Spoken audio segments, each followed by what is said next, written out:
घडीची महत्त्वाची बातमी समोर येते रायगडमधून। रायगड जिल्ह्याला शेकापला मोठा फटका बसलाय।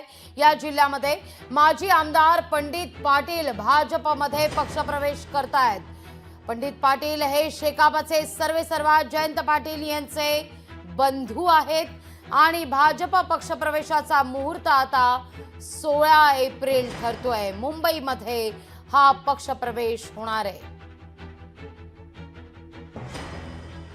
मी येत्या 16 तारखेला मुंबई येथे भारतीय जनता पार्टीच्या ऑफिसमध्ये भारतीय जनता पक्षामध्ये प्रवेश करणार आहे। माझ्याबरोबर हजारो कार्यकर्ते त्यावेळेला असतील। त्याचे प्रातिनिधिक स्वरूपाचा कार्यक्रम असणार आहे। शिवसेनेचे पण काही उभाटा गटाचे लोक माझ्या संपर्कात आहेत। ते पण ह्या निमित्तानं प्रवेश करतील, कारण भारतीय जनता पार्टी हा देशातील मोठा पक्ष आहे।